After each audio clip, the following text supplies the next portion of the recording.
My name is James, and I have a confession to make. I wasn't fully convinced by the Ferrari SF90. It was Maranello's first take on a hybrid road car since the LaFerrari, and while it was packed with tech, I didn't think it always came together as well as it did on the 296 and then latterly the F80.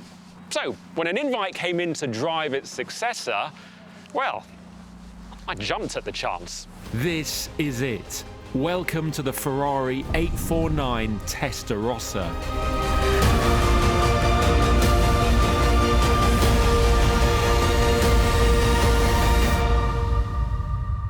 Launching 7 years after its predecessor, Ferrari has had plenty of time to perfect the plug-in hybrid formula. Yet, unlike other electrically assisted cars from the Italian manufacturer, the 849 Testarossa is, once again, a 4-litre twin-turbo V8 with 2 electric motors on the front axle and one at the rear of the car between the engine and transmission.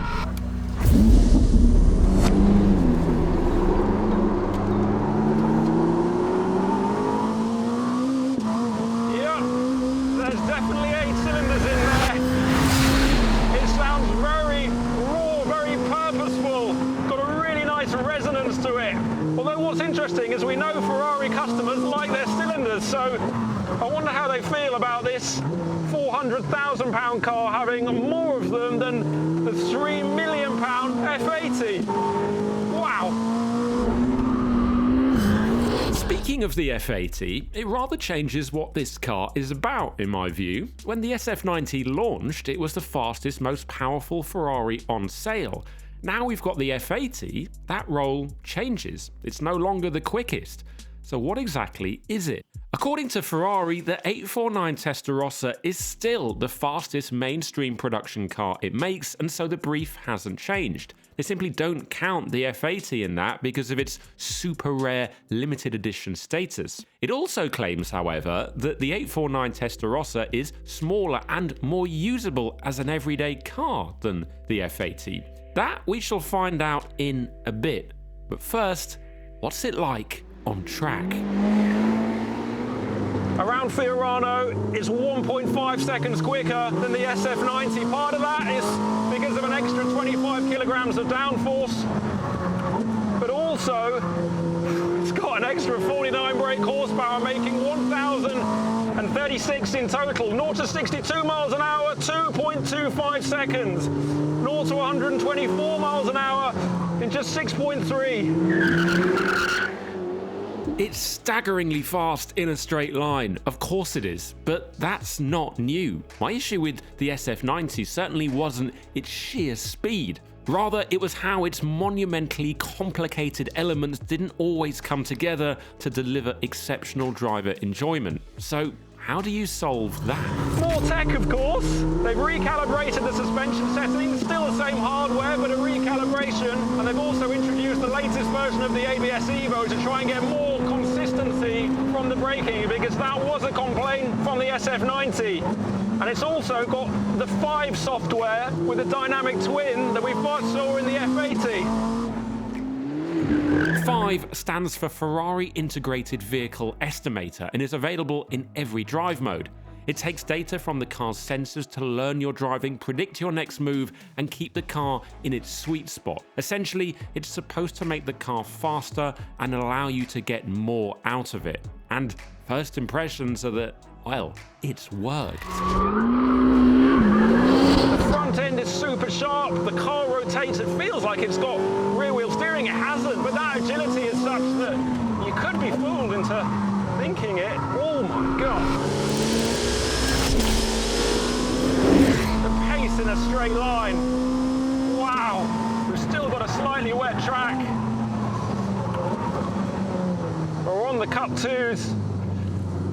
They ideally could do with a bit more heat, but we're getting there.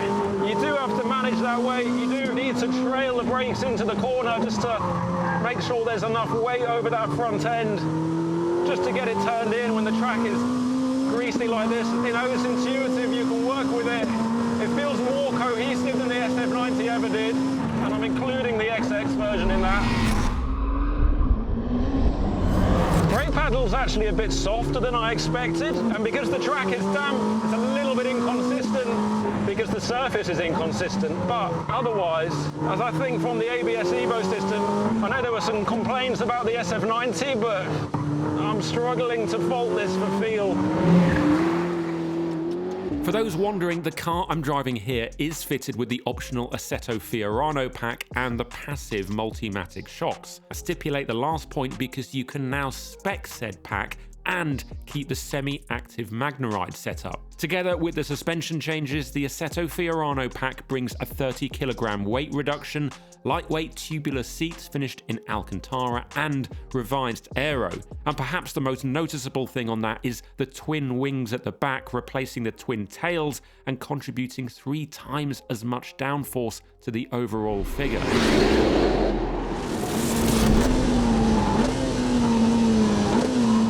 Like a gunshot, those down changes, unbelievably quick and responsive. You can just feel that there is an awful lot going on.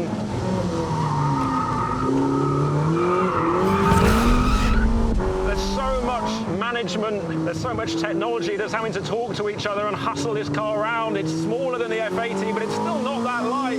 But it's hard to conclude that the end result is anything but really engaging. What's also noticeable is the roll rates versus the SF90. I thought that car rolled too much on track. Even the XX version, this I don't think does. It feels a lot better sorted in terms of keeping the car nice and flat and letting you take advantage of the agility that it's got. My word, it moves around, you know, more than I thought it would. Honestly, the 849 Testarossa felt lively, exhilarating, a little spiky, but crucially more in control of itself than the SF90. Since the launch of that car, Ferrari's had plenty of time and data to reflect, and it shows. Truth be told, given the considerable difference in exterior looks, it's easy to forget that what's underneath is merely an evolution of the SF90. Another Flavio Manzoni creation, the 849 Testarossa styling is, once again, controversial. And yet it's also the type of design that A, is looking into the future, and B, needs to be seen in person. For me, the rear end is definitely more appealing than the front, but there's plenty of reason to like its almost retro spaceship looks. Oh, and if you're wondering why it doesn't look like previous Testarossas, then there's a very good reason for that, because Manzoni's team didn't know the name of this car when they designed it. Inspired by the sports prototypes of the 70s and contemporary jet fighters, the overall look and design is cleaner than the SF90, yet there's still some standout details. The front end, complete with black band, also seen on the F80 and 12 Cilindri, takes nods from 80s Ferraris, while the upper surface of the doors gets a bold 3-dimensional design made from a single aluminium alloy moulding. And at the rear, 2 tails, a nod from the 512S, integrate into the active rear wing and create a strong sense of width. Owing to the power increase from the ICE, there's also been an upgrade to the cooling. So the radiators are larger and also in an asymmetrical design. The front air intake is 18% bigger, and also the side intercoolers have been taken from the Ferrari F80. In terms of braking, well, the cooling has been improved all around, and the rear wheel arch design, that's been inspired by the pura sangue of all cars, and it means that you've got a reduction in drag, but also an upgrade in the high pressure air evacuation, which is very important. The priority with the 849's aero package was to optimize thermal performance as well as create more downforce. Airflow to the intercoolers is up by 30%, while the front underfloor has been completely redesigned and delivers 20% more downforce than the SF90 Stradale. At the rear end, the twin-tail design works with a multi-level diffuser and active rear spoiler, itself making 100 kilograms of downforce at 155 miles an hour.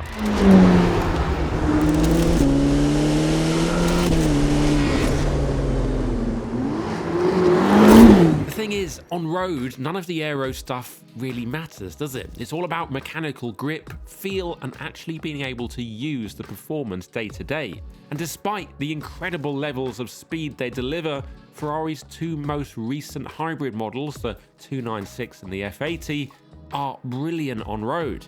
So I am expecting big things from the 849 Testarossa. And to note, the yellow car that I'm now going to be driving is wearing Pirelli P0R tyres and goes without the Assetto Fiorano pack, meaning it's the semi-active Magnaride suspension setup all round.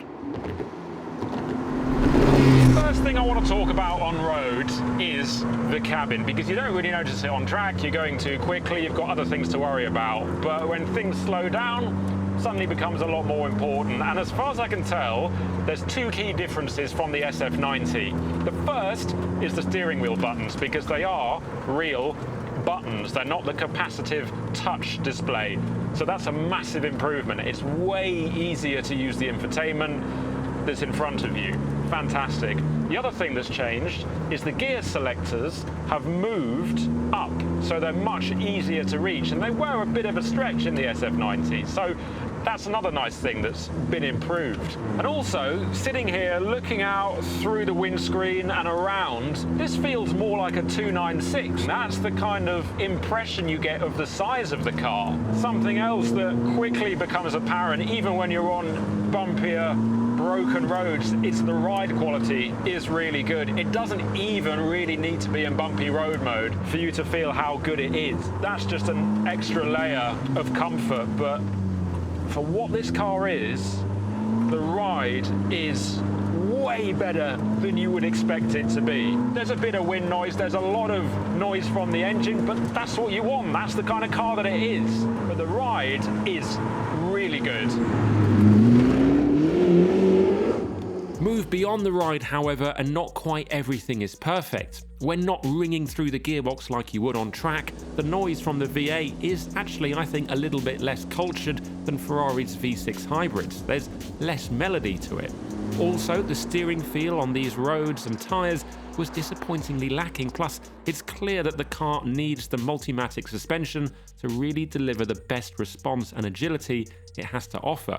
On the Magnaride setup, the comfort is great, but it does blunt the edges somewhat.